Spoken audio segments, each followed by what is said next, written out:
Hello and welcome to another edition of Sun Dragon Tips and Tricks. I'm Rebecca. I'm the owner of Sun Dragon Art and Fiber in downtown Brevard, North Carolina.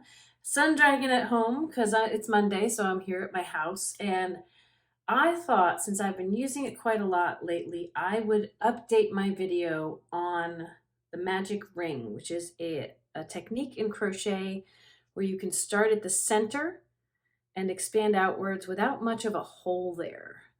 And the old video that I did with this magic ring technique, I did two wraparounds to make the ring because it's more stable. It's not as finicky and loosey-goosey to deal with, but I'm finding the one wraparound is really easier to pull shut. So if you can get over the loosey-goosey of the beginning of it, it is my little my little beer hop gnome for a Christmas present. It's the center of his nose. It's the bottom of his beer mug. It's his bottom right here. We're all used with the magic ring technique. The top of his hop hat, the start of his hands. It is a technique used over and over and over. The older version of starting from a small spot and expanding outwards was to do 2 or 3 chains and connect them together and then go into the center. And if I remember, when I get to the real yarn part, I will show you the difference. When you're doing it with those chains, you have to sew it up when you're done. There's no way not to have a hole. Magic ring really takes care of there being any hole there. You can pull it super tight.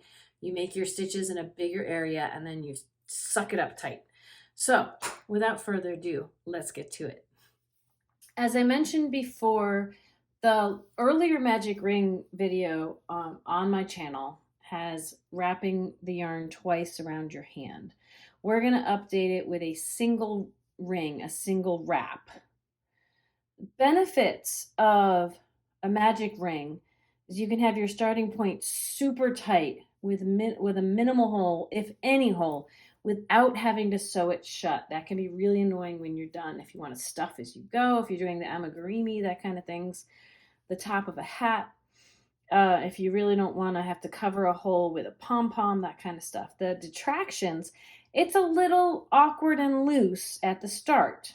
I didn't write very much on this whiteboard for this one. I think pictures and doing it with words is going to be better. So all your starting stitches are going to be into one big ring, which you close up when you're done. And you're treating this big ring, this big hole, like a single spot to put your stitches into. So let's see what this looks like.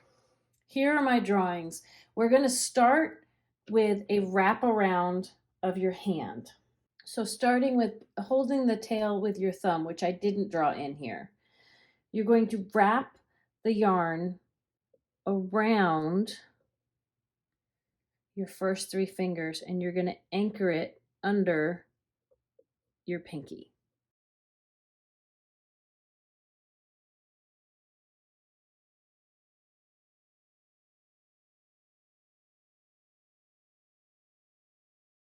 That orients the yarn in the right way that the loop is closer to the end of your fingers and the yarn that goes to the working ball back there is further away. See how that wraps around there. We can even color code that.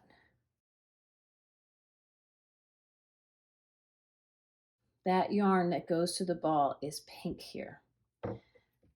On step 2, part B here, we'll have the end that is also the loop, your tail, be blue. So on part B here, the tail that is blue and becoming part of the ring here, what you're going to do with your hook is you're going to go under the ring, which is blue, and over the part of the yarn that goes to the working ball that's anchored under your pinky, which I've made pink here.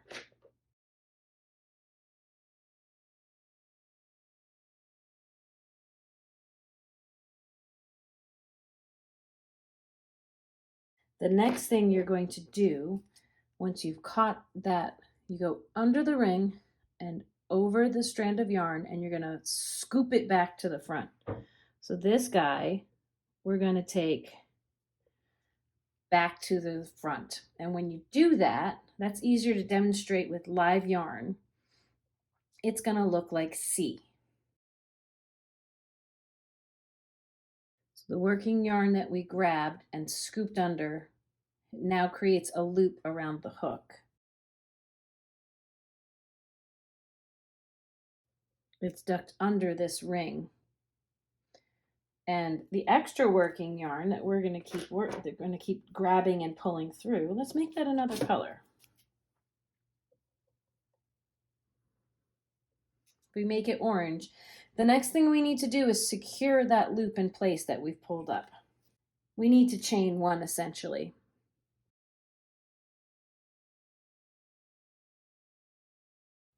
We need that, what is now orange, to yarn over and pull back through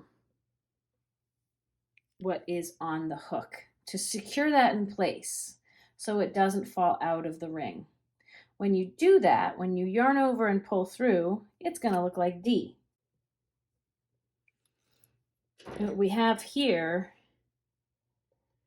our yarn over and pull through is now what is sitting on the hook. The original pull up is right underneath it. And we still have all the yarn that is our ring.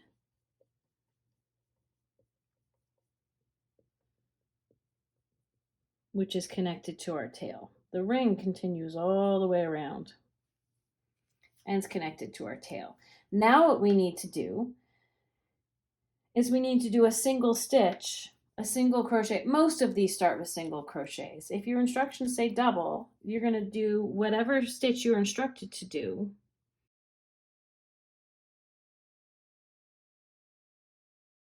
In our case, we are going to do a single crochet. Whenever the instructions say to go into a stitch or a spot, you're going to go into this big hole. All of your stitches, to start them, you're going to, when you have to put your hook into a spot, you're going to take your hook into this big hole in the center. One single crochet, here's what it looks like.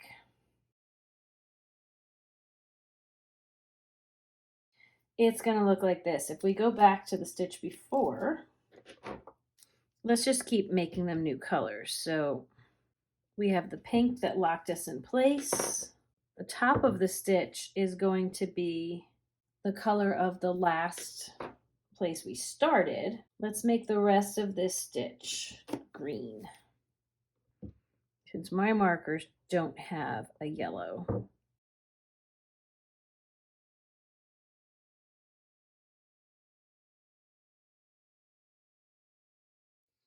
Continue making as many stitches as needed into that ring, into that spot. My instructions for what I'm doing say 6.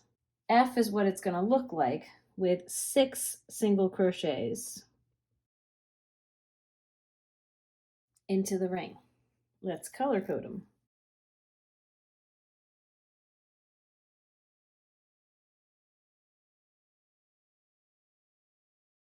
Almost having to repeat some colors here. I'm running out of colors marker. But here we've got the beginning, that initial chain that secured things in place. Doesn't really count as a stitch, but 1, 2, 3, 4, 5, 6. I got 6 V's across the top of that. Now what we're going to do, we still have our tail hanging here. That is part of this ring. We're going to pull on the tail to pull it shut.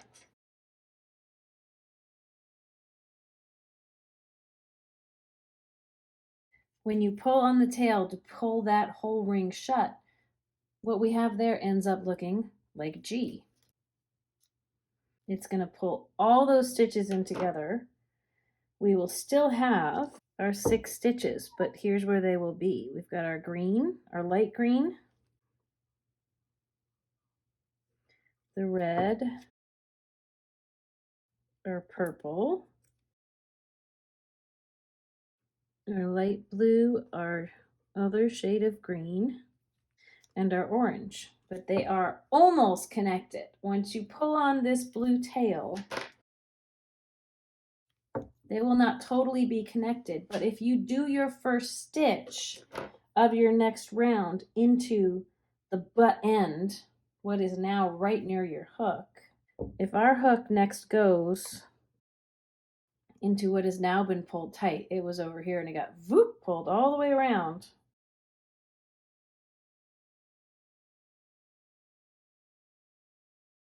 Then you will keep that tight and you will keep that going. So now let's see how this works with real yarn. Before I start with the big stuff, what I'd like to show you with the little stuff is the difference between starting with the magic ring and what might have been the old way to start. Before magic ring came on the scene, sometimes you had to do as many as 4 just to see that hole, just to be able to get your hook in there. So let's try 4.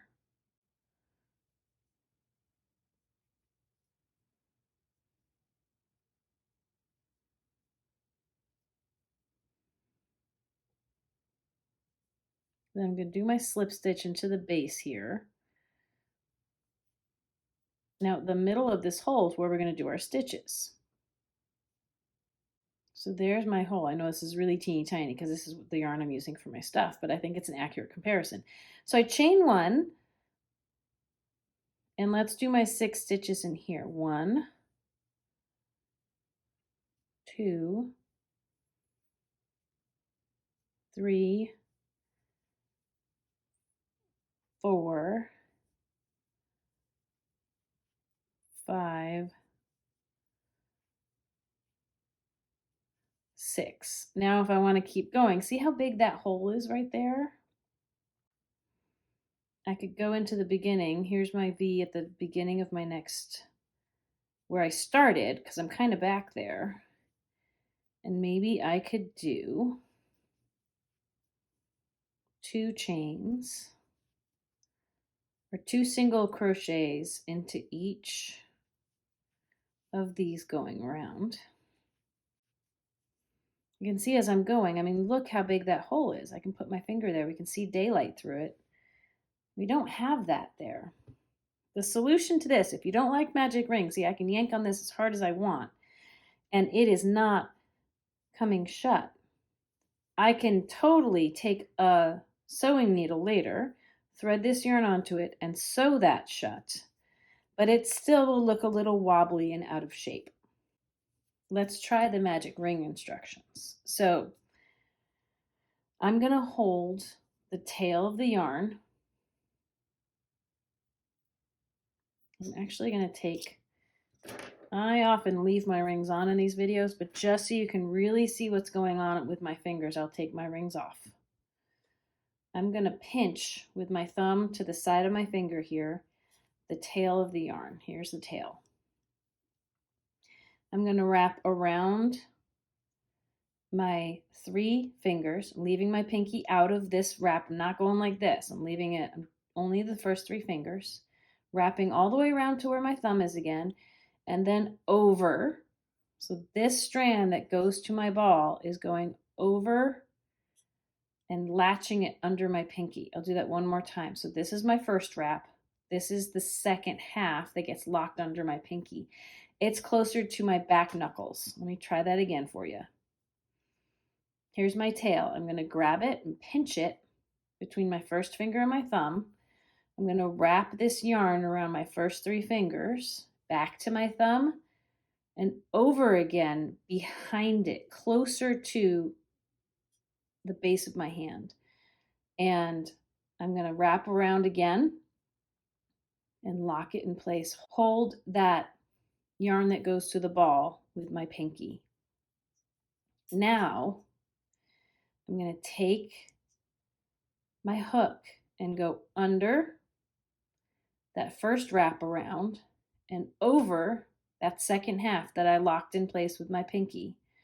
I'm going to grab it and flip up with a twist. I'll do that one more time for you. Start from the beginning. I'm pinching my tail. My tail is here. I'm not going to worry about it till the very end. I'm wrapping around my 3 fingers, back to close to my thumb, over the top of my hand again, so I can catch it with my pinky. Taking my hook to go under the first wraparound, over that second half one, grabbing that with my hook. And I'm going to scoop up with a twist. Now what I'm going to do, I've got a loop on my hook and I've got this ring around my fingers. I'm going to take my fingers out. What I'm left with, this is what can be kind of wobbly and crazy. I don't want to fiddle with the tail. I know it's all twisted there. That's okay. If you untwist it, you're going to lose your ring. So just let it hang. Keep your ring. Pinch it with your fingers if you need to. I'm pinching it with the fingers that are also holding my hook, so that if I move all my excess yarn out of the way, I have the ring I made around my fingers. I have the loop I pulled up. If that got loose, that's okay. We'll tighten it up later. I have the yarn going to my ball. That is what I want to get my tension on. And this guy who's all loose, let's secure him in place. So let's do a yarn over and a pull through. You can also call it a chain. That's my chain that is locking in that pull under I made. Now I have this big hole. This big hole of the ring is where all my stitches are going to go. So I will duck under it to the back. 2 strands there is my ring and my tail, and that's okay. Yarn over and pull up a loop. Yarn over and pull through both of them. That will be my first single crochet. And if this gets loose and spread out, you can always push them tighter on your ring. Just kind of close everything up to itself. I'm going to go into this ring again, and if it helps, I'm going under the ring and the tail here. Going under, yarn over and pull up a loop, just ducking back under again. Yarn over and pull through both loops on the hook. That's 2. I need to do 6, so I'm going to go in, pull up a loop. If this wants to curl around on you, just try to just tell it who's boss, straighten it out. As much as I can, I'm trying to keep that ring underneath my hook. I'm going to go grab a loop, yarn over and pull through both. If your instructions said to do double crochets here, you can. Just straighten out your loop if it gets all wonky on you. Under. I know it feels like it's a big, huge open space, but just duck under, yarn over, pull up a loop.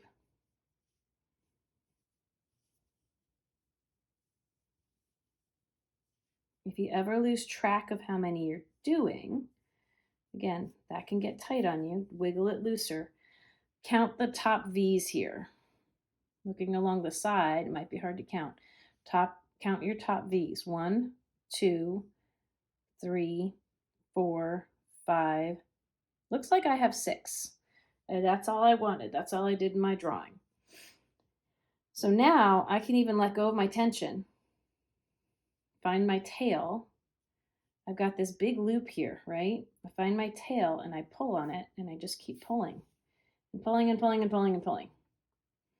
That took that straight line of stitches and they're all pulled up into a cute little round guy. Remember that hole before? I'll show you the hole on this one. This big hole that no matter what, I can't tighten it up. I don't have that. All the ends of the bottoms of the stitches are all pulled in really, really tight. So now what I've found in all the creatures I've been making, now we want to go not into any of this stuff down here. We want to go into a big V at the top. That's the next one closest to our hook right now. It's the first one we did. This can be kind of tight sometimes and you really got to push under the V to keep your stitches going. But often the second round,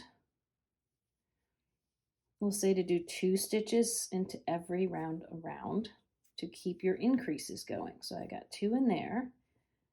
Next V, I'm going to go under.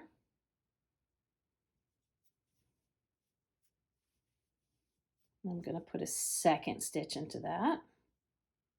And you might have to muscle it in. So that's 4 stitches. 5 and 6 go into the next one.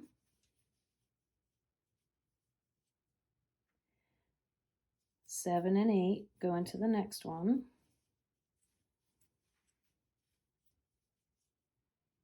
9 and 10.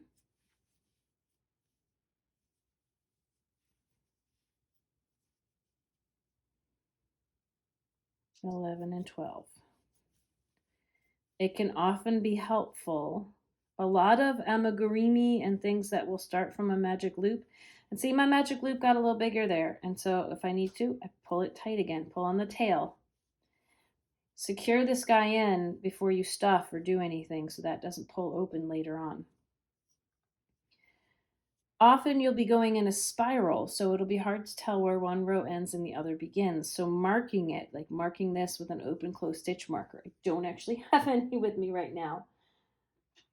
Could even put this guy in there, my cable needle, to mark where one row ends and the next begins, so I know when I get back to it. Like right now, if that was stitch 12, I can leave this hanging there and continue to go around.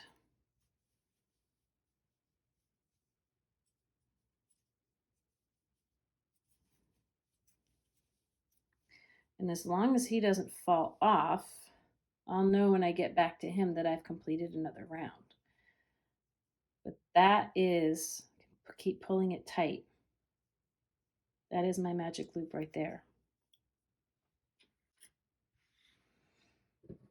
Remember I showed you without the magic ring, the magic loop is really more of a knitting term. Without the magic ring, this has to be sewed up later.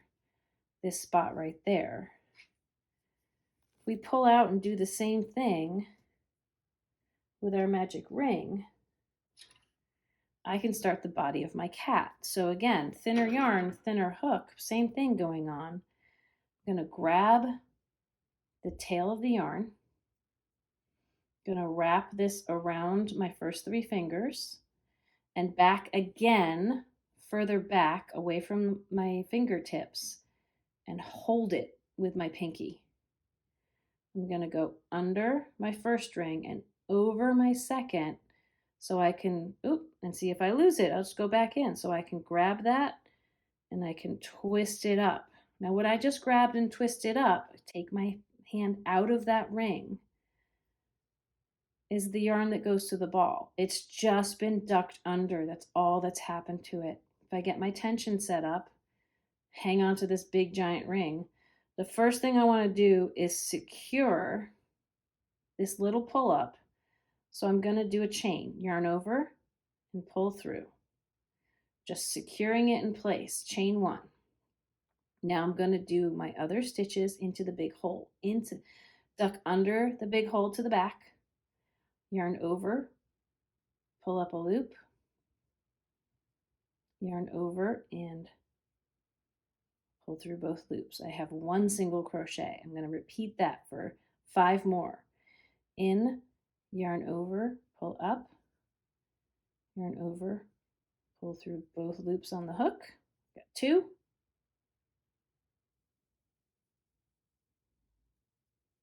3.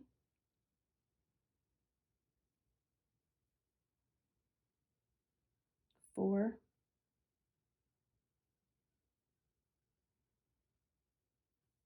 5. 6. Now all of that I did over both the tail and the loop. Just gave me more purchase really. But now that I've got all 6 and I have them in a long line, if I pull on the tail, it pulls all of them nice and tight. And now I have to do my best to find the first V. I think it's this one. but I can also go back and count my V's. 1, 2, 3, 4, 5. Here's my 6. And I might have to muscle under to scooch under that top V to start my next row. 1, I need to get a second into the same hole. This is that increase row. 2, 3, 4, 5, 6, 7, 8, 9, 10,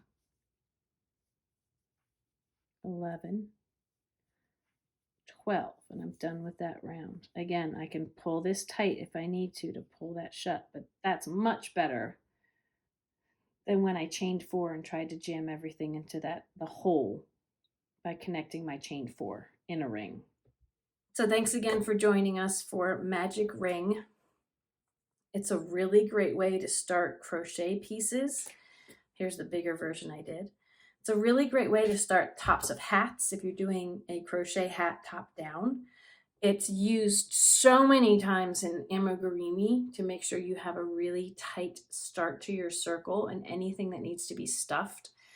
It's really fantastic. And my original video had 2 rings before you locked and a 3rd strand in place to start this for stability. I've found if you can get used to how loosey-goosey the 1 ring is, the way I just showed you, it's much easier to pull shut and pull tight. Make sure before you stuff or before you work on your amigurumis far past where you'd be able to reach that spot again, make sure you weave in your end and really latch it shut, but it gives you a really great foundation for lots of different things. So if you haven't already, please consider subscribing to the channel. We just hit 7,000 subscribers last week. I think that's fantastic. I'd love to keep growing the channel. There are memberships. There are ways you can monetarily support the channel if you appreciate the work that we're putting out there. There's super thanks, just like a tip on this video. You can sign up for a membership on top of subscribing. That's a monthly contribution to the channel. You'll get your name in the credits. You can buy a t-shirt from us. These are sold on our online shop site. I will try to put the link in. We have them in royal blue and mustard yellow. You can go over to patreon.com/sundragon and have a monthly fee there. That will also get your name in the credits as one of our patrons. We appreciate everybody. If you can support us to help the work we're doing, that's fantastic. If you just give us a thumbs up and a comment, that's wonderful too. Spread the word about this channel. We would like to keep everyone going. And as I always like to say, may your crafting be filled with joy and confidence. Bye-bye.